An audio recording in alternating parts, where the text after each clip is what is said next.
Thank you all for joining us for another Coffee Chat, a program of Big Medium. For those of you who don't know me, I'm Shay Little, the director, and it is my honor today to have John Mulvany speaking with Deborah Brose, or vice versa, speaking together, but about John and his amazing artistic practice. The three of us before you have had a lot.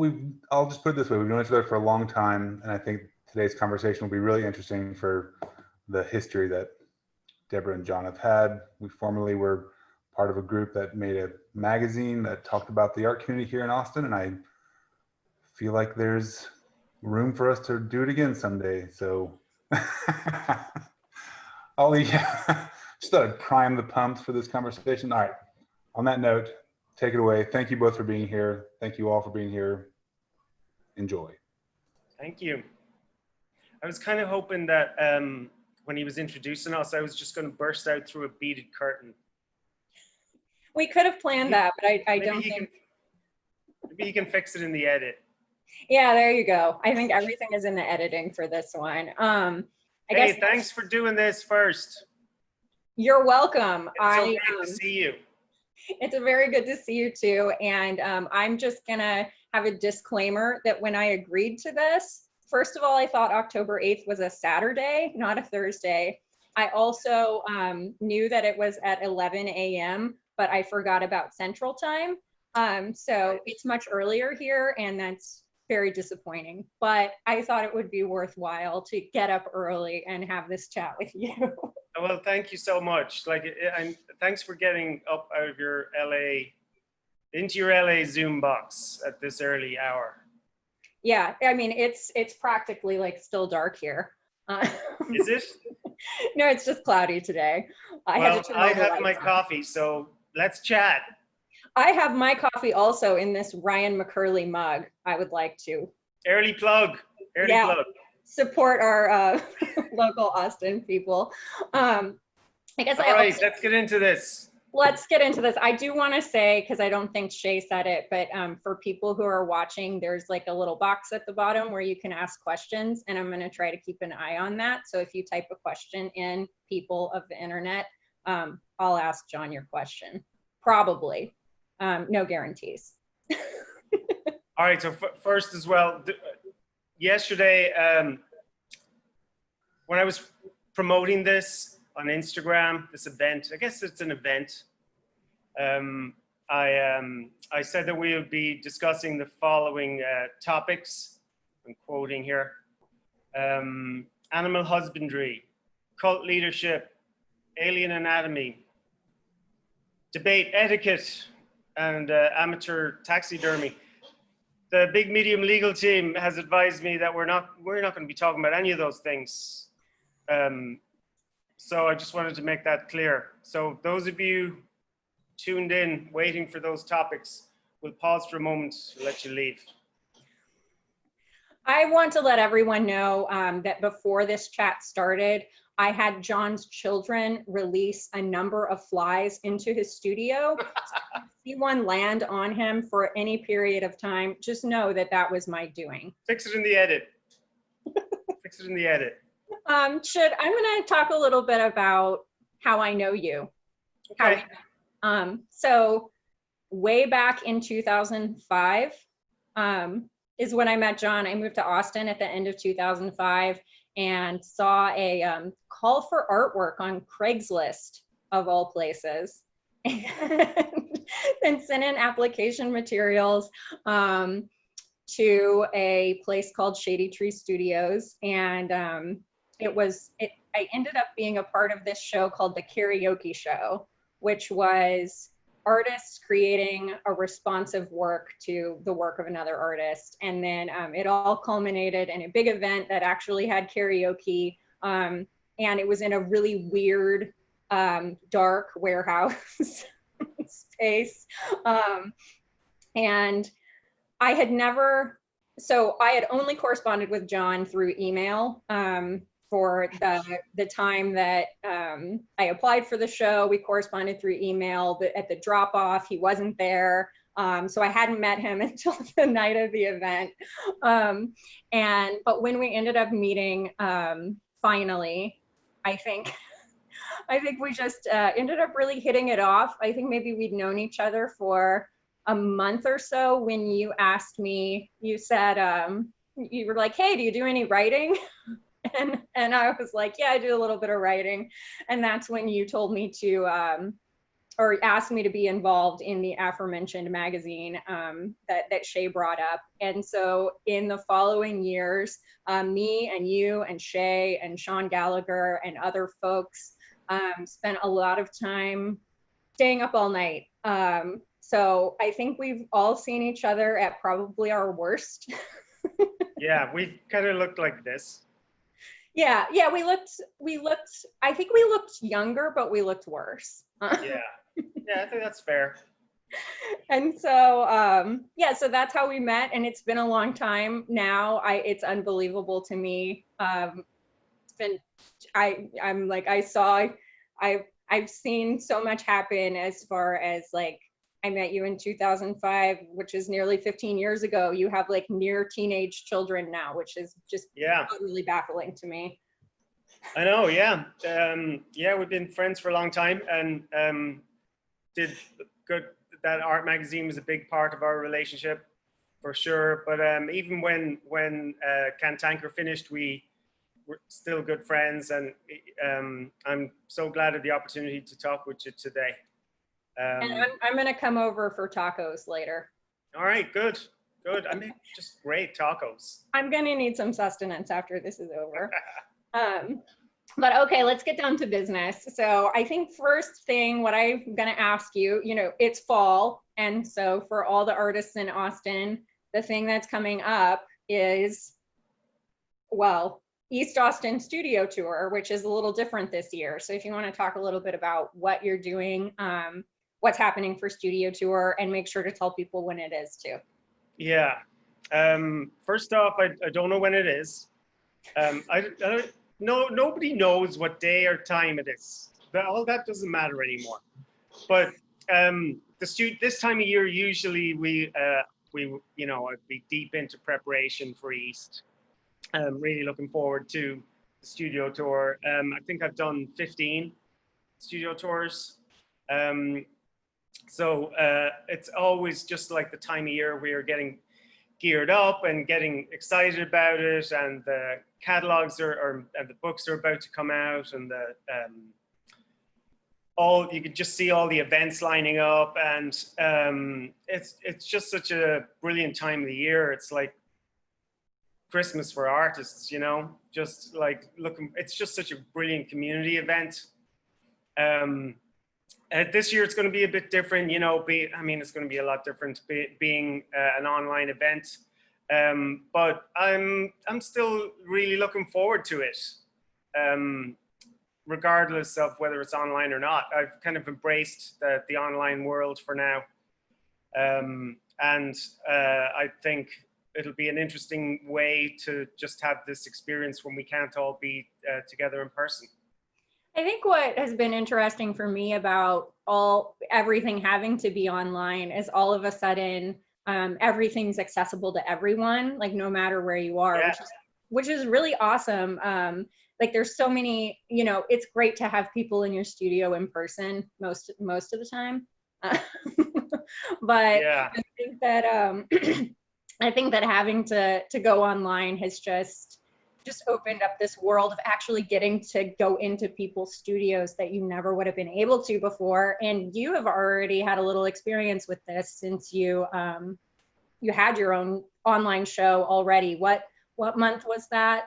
That was in July. Yeah, I feel like it was sometime over the summer. I don't know. Yeah, I did an online show called Pattern Days, of work that I did throughout the early part of the lockdown. Once the pandemic hit, like in this early part of the spring, and I teach as well. Like I teach at school Headwaters in town. I've been there for a long time as well. And we had to move our classes online. So I kind of got pretty familiar with just interacting online generally, you know, and making my classes accessible online, and looking for new ways to make it dynamic and interesting. And then like right as soon as the pandemic hit, I just said to myself, okay, that's it. I'm not going to be selling any art for probably the next 10 years. That's it. And then I just, like within a couple of weeks, I discovered this. There's an artist in England called Matthew Burrows, started this initiative called the Artist Support Pledge.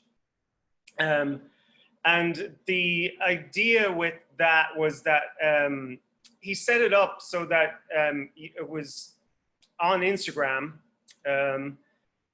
And the idea was that you set a particular price point for artworks, which was like £200, €200, $200 from wherever you were in the world.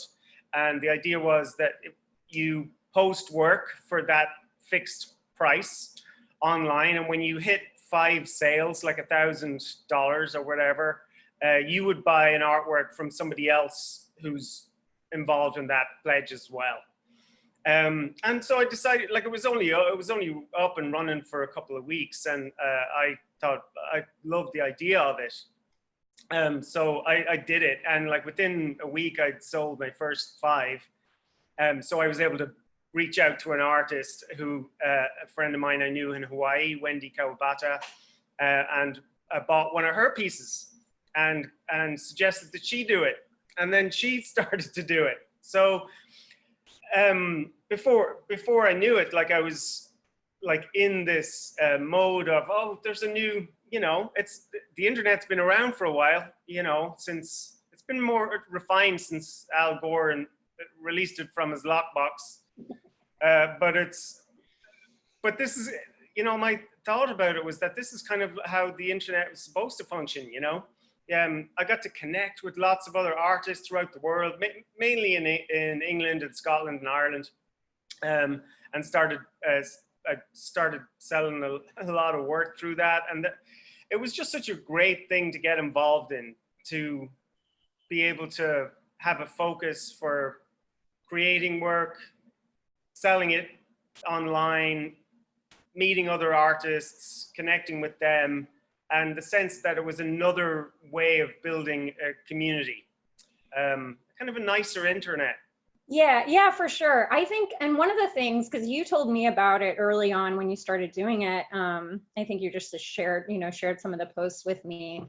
And the thing that I thought was really great about it is it's so it's transparent about art being income for artists, and and like, I think so many times people are afraid to say what price the work is, but this does keep everything at a reasonable cost, so normal people can afford it, which I think is pretty amazing. And it's been great to see you putting up pieces and then seeing the sold sign as they go. It's been really enjoyable just having that little project, you know, because during the initial lockdown, like, you know, like a lot of people, you know, I was just filled with dread and anxiety and just horror about what was happening. And having that as a way to kind of work through that, you know, I already had a really rough year last year. Both my parents died last year, right in the middle of my preparation for my show at grayDUCK. And so I was already like trying to work through that with art, and it was I was painting a lot from Ireland, you know, doing landscapes from Ireland, and that's actually the work that I produced for the Artist Support Pledge. And then eventually that I figured out how to do it as an online exhibition, and that was part of my teaching, like tying into that, because my seniors last year we were supposed to do their senior exhibition actually at Big Medium, and that was all cancelled. So I had to figure out a new way to present their work and do a show. So I had to figure it out, like, by just using my own work to see if I could troubleshoot it. And then I just really got to enjoy it, like actually making an online show that you could then reach a really wide audience with. And that was the first time I'd done that.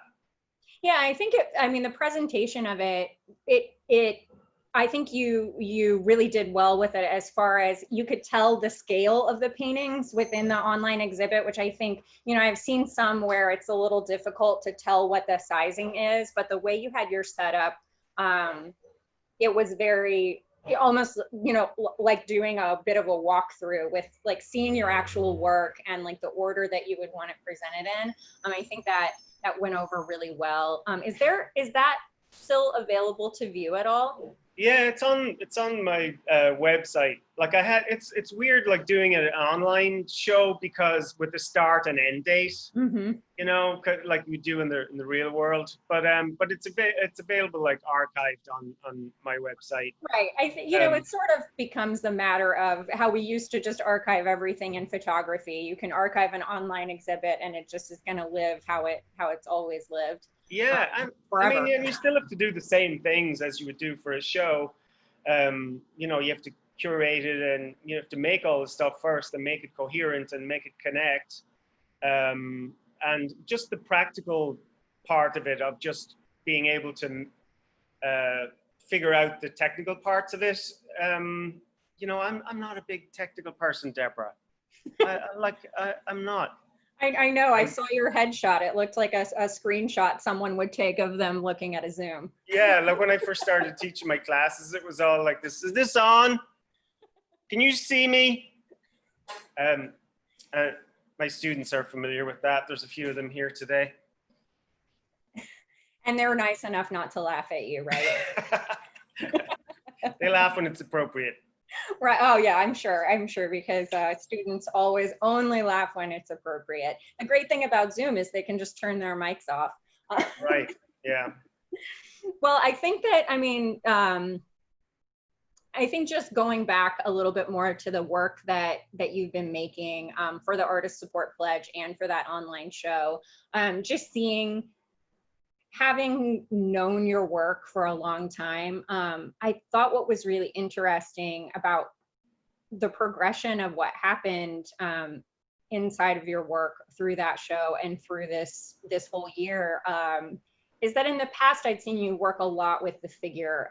Like there's ghosts, there's people, the haystack people. I can't remember what they're called. With the Straw Boys. Straw Boys.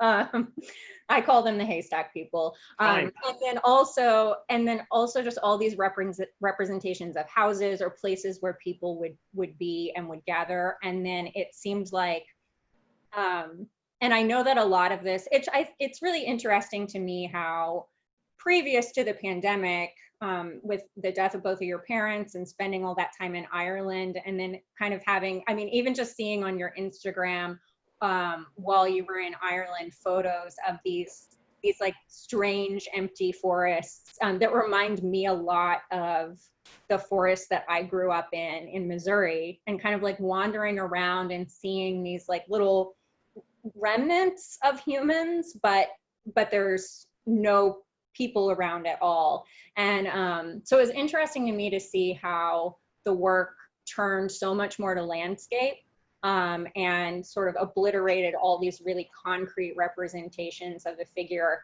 And instead, these other little ethereal elements started popping up possibly in place of the figure. You want to talk a little bit about that new work? Yeah.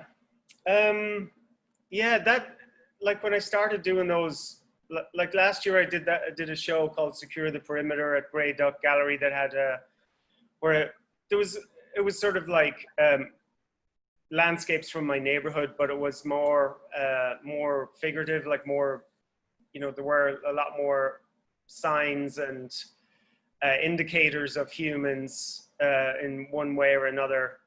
But then when I had those two sad visits to Ireland, The day after the day after my mom's funeral, I went to that forest in Kells in my hometown, and just purely to just be out of everything, you know, just to be immersed in just trees and nature.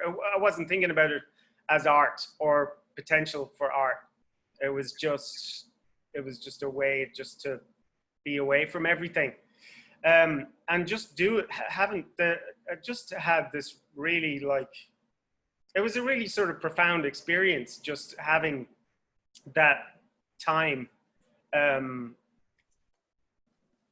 just being immersed in a place where I grew up, in the natural part of it, and not having any people around. So I took like hundreds of photographs there, and came back to Austin. And then when my dad died, I went back again, and I did the same thing again. And it was a different time of year. It was in the winter, and I had that same experience again, that really heavy connection to the landscape. So that's when I started to make art just purely about landscape and about the absence of people. And I didn't know that that's what I was doing at the time. You know, as an artist yourself, you know, you don't know why you do it sometimes. So that was all the work that I did when the pandemic hit. It was just like, I just started to make these landscapes with these sort of flashes of light or energy or heat. It's kind of like, for me, like I was taking Polaroids that had like melted emulsion that I really liked in the image, and I just started to incorporate that into the work. And I did that for a lot of work at grayDUCK as well. It seemed like a warning about something. I wasn't remotely conscious of the pandemic, obviously, then, you know, it was 6 months before that, but it had that, when I look at it now, like, it has that different life about it. It looks like, oh man, there's stuff coming that we're not prepared for. So it kind of acts as a metaphor for that experience and that feeling. Yeah, I felt like, or I feel like in looking at the work, like in some of them, those little flashes of light are like red, yellow, orange. And I mean, it being here in California, feel very indicative to me of like fires and sparks and, you know, things that will, things that can ignite and consume a space. But then there's others where the flashes are in these like bright pinks. And I think what really interested me about those is they felt like, I guess, to me, one of the things that really interests me about you is you are very, you're very analytical, you're a very logical person, yet you are also very tied into this other kind of ethereal thing. And you might not know what it is, and you might not even like, I guess, believe in it. But I feel it like inside of that work, and like those little pink flashes felt to me almost like a representation of like the spirits that you have in the figurative elements that you have in your other work. And I think something about being, you know, being home, or being in the place you grew up, and being like inside of this this empty landscape, even though there's no people there, you still feel like the presence of the history, which is something that's always been like, I feel the same way when I'm in Missouri. Something about like there's like a smell of the soil, and you're walking and the leaves move, and you know, you hear the sounds, and somehow something about even just being totally consumed in nature, you can still feel it's all like the presence of something in the past. Yeah, that is certainly true. And the other part of that is that, like, just walking through that space, in one remote part of it, I just came across this like burnt out bed and like a bunch of beer cans and trash thrown everywhere where some teenagers had been having a party.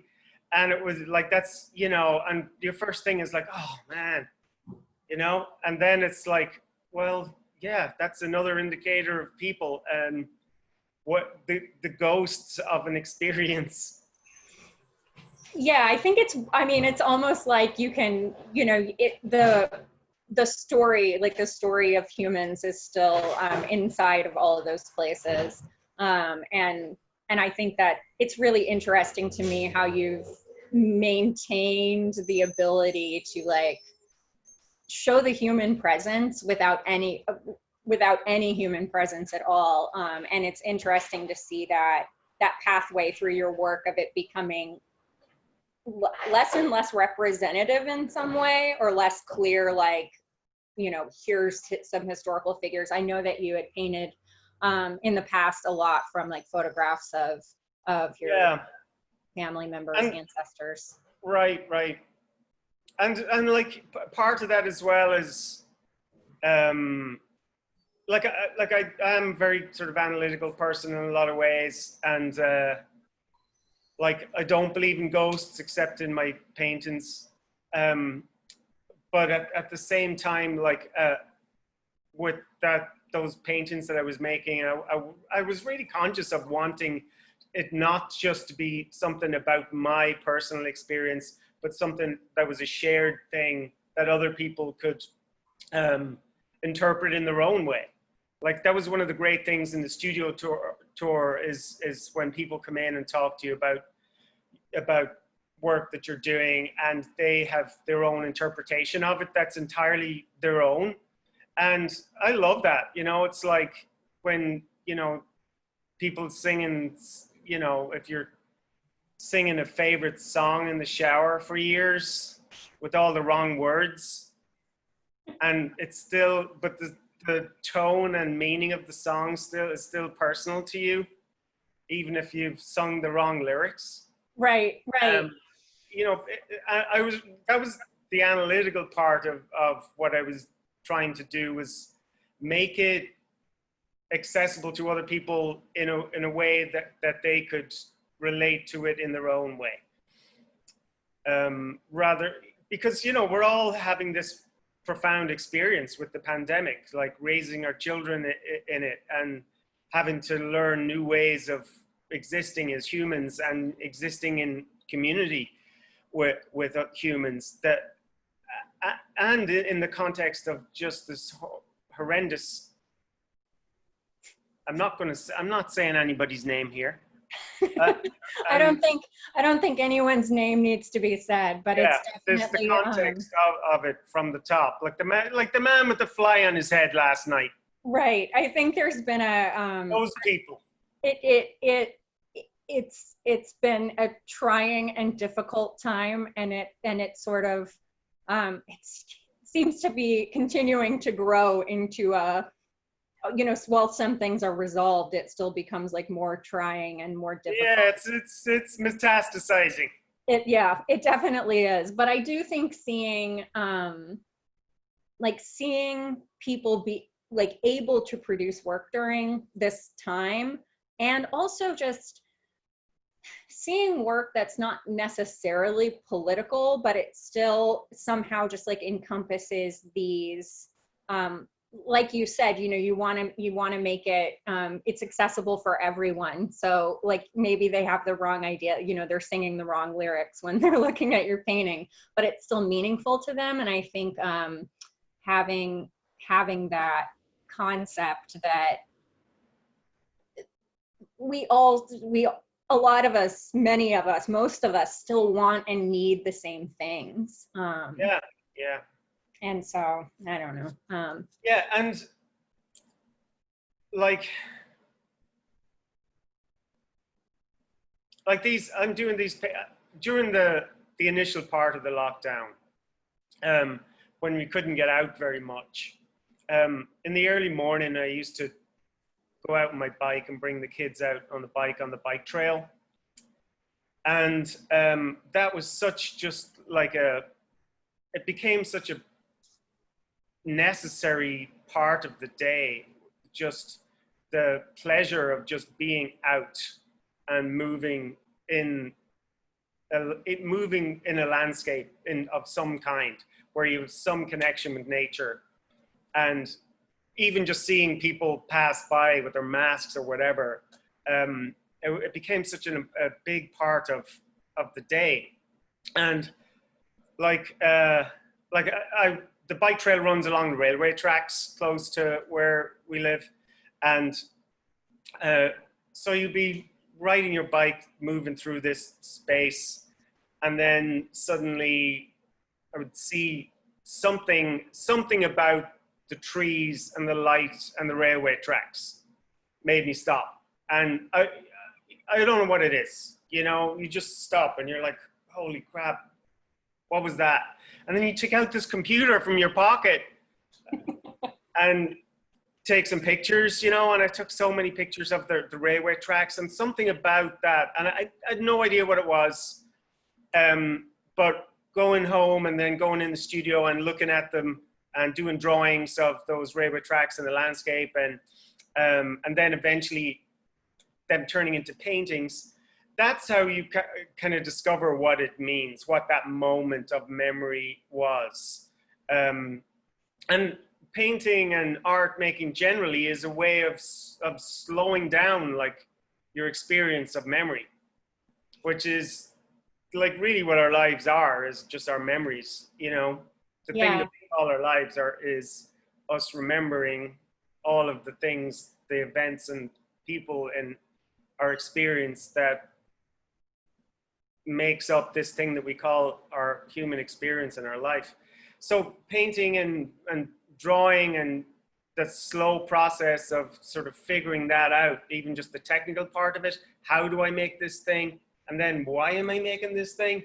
And, you know, it kind of draws a deeper experience of that one little flash of a moment that you didn't understand into making something with it. Yeah, and I think that's, I think it's really interesting too about, you know, the pandemic causing you to be able to just like refocus on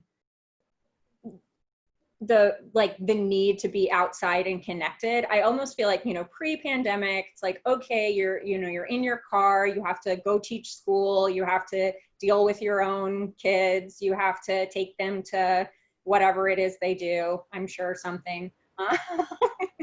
And, you know, like make dinner and all this stuff, and the day becomes so crowded and so full with all these activities and all these other people, and then all of a sudden there was a full stop, and being able to just go out and like with all that with all that out of your mind is pretty amazing, especially when you don't take it for granted anymore, when you focus on it as like, this is the thing that I'm doing right now, and this is the experience I'm having right now. It really does change shift your way of thinking in a different way, even for an old fart like me. You've aged well, I will say that. Is that the Hamburglar on your coat? Hamburglar. Okay. Yeah, my wife collects these vintage McDonald's glasses. Okay. Hamburglar. I enjoy the Hamburglar. I was just I was a little surprised to see that one. I gotta get the 1970s product placement in there. That's true. That's true. This is not an ad for McDonald's. So just so you guys know. 1970s McDonald's, you owe me some money. Yeah. I mean, they only paid me a little bit to put that put that in the show here. So let's see. I saw you like right before basically a week before lockdown. Right. I had come to visit Austin, and like the idea of coronavirus was floating around a little bit, but nobody was terribly, terribly worried yet. But then came back to LA, and that the next weekend it locked down. But before I left, you gave me this little painting, one of the topics that I suggested we talk about, which is smashed toads. Yeah. So I think one of the things that, or one of the weird connection points we had when we met is we both collected skeletons, like various types of skeletons, and smashed or dead reptiles in various forms. Yeah. Would you like to talk a little bit about your collecting of smashed toads? Yeah, I like one of the things living in Texas, like for the last, whatever, 20 something years, I don't know. You like going outside after it rains, and the rain brings all the frogs and toads out, and they all come out in the street, and then loads of them get run over. And then the sun comes out and immediately bakes them to the surface. So you can peel them up like paper. And then like pancakes. Yeah, reptile paper. So I started to just collect them because I just thought they were amazing looking things, and drying them out. And then my students started to hear that I would tell them that I was collecting them, and then they started bringing them in, So I would be in class, and then a student would sort of shyly come up to me and go, "I've got this for you." And it would be like a cup of dried scorpions. It used to be like an apple, or in modern times, like an Amazon gift card. Cup of dried scorpions for you. But I think, as also a collector of dead things, once people find out, they start bringing you dead things. It's so sweet. It's such a sweet thing. I've two of my best friends at school, Kelly Janes and Kelly Dickens, would send me texts of images of dead stuff they found on the ground. They're like, "Do you want this one? Would you like this one?" It's nothing that has ants all over it, but right. But like they're kind of hard to preserve. So that was why I painted them. Like that was my last little flourish of all the frogs and dead stuff. I stopped collecting them because they were just turning to dust in the boxes. Yeah, they turn into dust, and then that's why you have to have people keep bringing your dead things. Right. And it was fun to paint them. It was really enjoyable to paint squished. Yeah, frogs. I don't know. I thought it was interesting how they all turned out. But someone asked a question, so I'm going to ask it to you. Yeah. Mm-hmm. Would you be willing to speak on the subjects which inspired you to make your art? They're particularly interested in your connection with nature. They think it's really interesting. Well, it's the existential crisis of our time is the climate crisis. That's we're seeing it happen like around us, and we already know it's too late, and we're still digging the hole collectively. So I think a lot of artists' experience with nature is through that. Is at least, well, I'm just going to speak for myself. I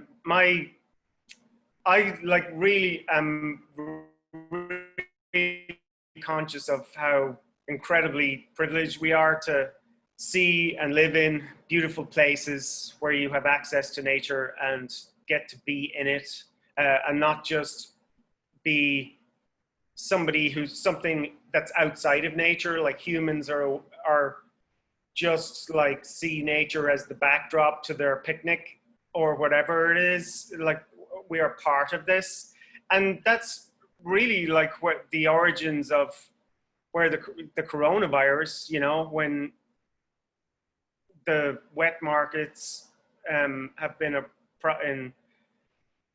specifically in China have been like a terrible like environmental issue for many years. Putting like a pangolin on top of a cage of ducks and then chopping up chickens in that same space and like releasing all of those pathogens into the atmosphere. Our relationship with nature is, we're just really having to reckon with that now. I think, oh, sorry. Sorry, go ahead. The idea of, we've, especially in the United States, we grow up with this idea that we have this dominion over nature somehow. But then climate change is sort of forcing us to realize that we don't, I mean, you know, the place where I live is largely on fire right now. Or like there's, you know, so much more flooding and so many more hurricanes, and the idea that we have control or dominion over this place that we live is silliness. We're just tiny. Yeah. And this idea that let's just use it all up. You know, there's more of it over there. Like that attitude is just, it's absolutely just mind-boggling to me. So like for my work, like with nature, like with the landscapes, is about that recalibration of our relationship with nature. And I mean, I started it as something else, as a process for grieving, and then it just transitioned into another more existential idea. So like that's what it's about. Yeah, I think one of the things that's always just intrigued me about you is on the one hand, you're probably one of the angriest people I know in one way, but the interesting thing about it is you're really angry because you love things so much. Like you have so much empathy and so much understanding. And I think, I mean, it's like this funny line that you walk where a lot of times you seem like you're just enraged and gonna pull your hair out, but it's because you know how important the environment is. You know how important, like how fragile and tragic the world is. And I think that your ability to express that through your work is really interesting. And especially, I just keep looking at, I know people will have a hard time seeing it, but there's that painting behind you of the little chick. Yeah. And people, I believe it's on the internet somewhere. You could check Instagram and probably find it. But that's such a fragile and tragic painting, if you wanted to talk about that for a quick second. Yeah, well, like we live in East Austin for the last 15 years, and there's a bunch of urban farms around us, and we would get eggs from one of the farms across the street. We're just unbelievably lucky to have that. We would go over and buy some eggs and come home. And one Sunday morning, I was out. I was making breakfast, and my kids were with me, and I cracked this egg, and a dead chick came out of the egg. And it was just like this stunning moment and my kids were just looking at it like, oh my God, what just happened? What did he do? He's a witch. But it just opened up that conversation about like where our food comes from, what is the meaning of life and death. And just in that, like the other side of me looking at that thing was just like, holy crap, that looks like a Renaissance painting already. It was just this moment of like life beginning and ending at the same time. It just was an incredibly powerful image to me.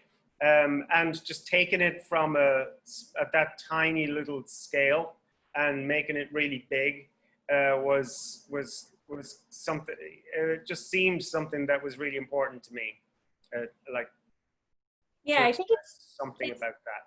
Yeah, it's interesting how, I mean, it's just like, oh yeah, you're having your nice Sunday morning and life throws something at you. And that's being able to capture that, I think is really interesting. I feel like I'm supposed to make sure we have question time. So if anybody else has any questions, you can type them in the chat. And if nobody has any questions, we'll just keep talking. Sure, let's open it up to compliments. That's Yes, compliments only, nothing difficult. If anybody wants to, either one of us to talk about anything specific, please, please type it in. And I see nothing coming in because that is how Zoom classes work. Yeah, well, my students know that I'll call them out individually. If you know which ones are here. I can't see them right now, but they're all doing this. I'm sure they are. I think, well, I'll just you know, talk a little bit more about, I think one of the other interesting or things that I found really baffling when I met you was that I had known you for a while before I found out you were a teacher. And then I said to myself, this Who man would employ teaches him? Who children? would employ him?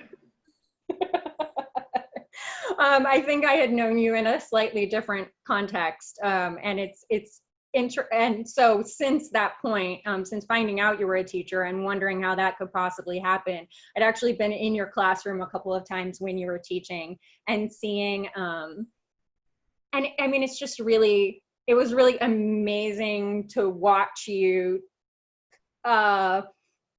temper your behavior slightly. Temper my temper. to be able to like express to your students what you needed to express. What you're trying to say is that you're amazed that I was not cursing in class. That is I was amazed about that, and I remember a couple of times you yelling earmuffs at me. Yeah, yeah.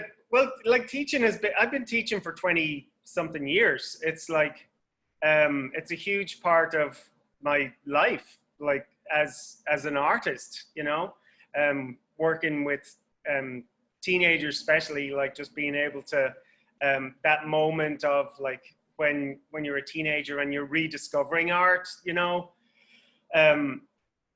beyond, like every kid makes art when they're really, really young, and then you kind of go through this phase, I think everybody does, where you start to lose confidence in your ability, because it doesn't look like somebody else's work in some way. And that's one of the joys of teaching. And especially at my school at Headwaters, it's such a great experience of education for me. Just being able to get in contact with students at that moment when they may kind of be slipping towards not doing it anymore, and then rediscovering that excitement about making art and the learning to develop their skills to a really high level.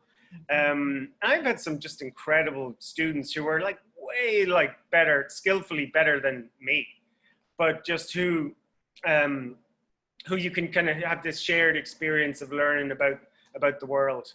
And I mean, it's not like teachers who say like, I learn more from my students than they learn from me. I'm like, well, you should be fired. I'm not like one of those teachers, but I do see it as a collaboration. You know, I do have that collaborative relationship with my students. Okay, we have a couple of questions. One is, I'm going to do this one first. How has your relationship with art been affected during the coronavirus? And is there any advice that you would give to artists through this time, either motivation or inspiration or lack thereof? Any advice to what? You just glitched out a little bit, Deborah. Oh, sorry. Any advice you would give for motivation or inspiration to people, artists who are trying to work? Oh my God, it's like, to me, it's been like a golden era for art, for making art. Like, it's like there's so much to make art about. There's so much to be motivated about. There's so many injustices in this country and the world, like to engage with. There's so many topics that artists need to engage with. for many different reasons, whether it's something about celebrating the fantastic experience it is to be alive and to be in the world, or being critical of the way that our leaders are treating that. There's just so many ways to be an artist now, and there's so many, there's no, like, it's a golden era for art, for making art. I really do believe that, even though that we're not doing it as much in person at the moment. That'll all come back. You know, I'm hopeful and I'm cautiously pessimistic. Yeah, I think that's come back. the way to be. And I think seeing the way that you've handled, I mean, you were not a huge user of Instagram before you really started doing Artist Support Pledge. No. And then all of a sudden, you know, it's allowed you to make all these connections with people. And I think, I mean, you know, just for myself, I think the most important thing, you just have to keep on making it. And even when you don't want to do something or you don't know why you're doing it, you just have to, you know, you keep making stuff. Yeah, and I've gotten to buy artwork from just brilliant artists, you know, like there's artists like, there's a whole bunch in England, but like, I bought work from my friend Wendy Kawabata, like I said. Aidan Milligan is a Scottish artist, has amazing work. Lisa Ivory, another fantastic artist in England. And then last week, my latest art support pledge purchase was from the art writer, artist, and critic Matthew Collings, who does This Is Modern Art. He did This Is Modern Art and a lot of shows about art. And he was one of the reasons why I wanted to write about art when we did the magazine. And getting to like buy an artwork from him was just like such a fantastic experience that I never would have had. I never would have been able to do if it wasn't for this specific time. Okay, we have another question. Given the strong inspiration you take from your surroundings, do you ever feel trapped by your location, not just during quarantine? Is there a different space you'd like to have the opportunity to be in to try and draw different inspiration? Yeah, well, when I came back, I spent like 2 months in Ireland last year, which is actually 3 months total. It was the longest I've spent there in years, in like 20 years or something. So like that really gave me a taste for Ireland again. It's just such a amazing place that I didn't really appreciate as much until recently, really. Here is as much home to me as there was. But being in Austin is great. Texas, not so much. Just geographically, like it's so hard to just get out of here and go somewhere else. But there's so many amazing places to see and be in Texas and all around the Southwest. Like Big Bend is just a sublime place to visit. It's just incredible. And like the desert and was so exotic to me. Like when I moved here from Ireland, it was just like, I couldn't believe how like huge it was and how hot it was and how bright it was and how dangerous it was. And it was just like an incredible, and I've never lost that feeling of loving the landscape here. Okay, so we have 2 questions. One is, will you write the name of the artist in the chat that you got from the artist work you got from the Artist Support Pledge? So we can do that at some point. I don't know if you can do that while you're talking, because the next question is just what is coming up next for both of us. We know you have East coming up. Yeah. Got anything else on the docket? Do I have anything else? I'm just working on a lot of new stuff. Like I have a ton of new work. I'm really just focused on doing stuff for East, and that's all. I don't have anything lined up yet. Maybe later in the year I'll start working on that again. But I'm just enjoying like making things and just being in that mode of just in the flow of creating and making new stuff.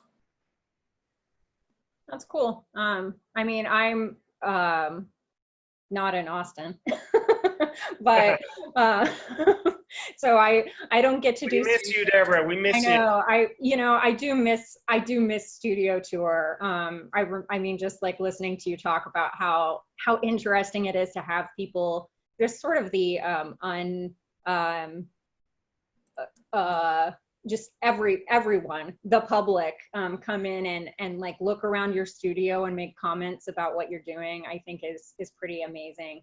I don't know if people can see the chat, but if they can, John just put in the names of the people who he got from Artist Support Pledge. If you can't see them, I'm sure we can figure out a way to disseminate that information.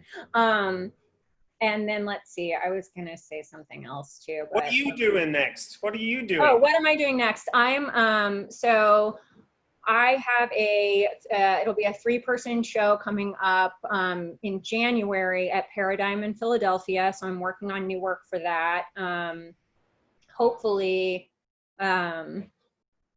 yeah, I'm making virtually all new work. It's been a little different for me because I usually source everything through thrift stores, and now I'm having to source everything on eBay. And I really hate online shopping, so that's been a little bit of a difficulty trying to source materials. But that's what I've been doing. And then I just a couple weeks ago participated in a drive-by art show where I did an installation with. I've been doing some new work that combines furniture that I find mostly on the side of the road with stuffed animals that I get from thrift stores.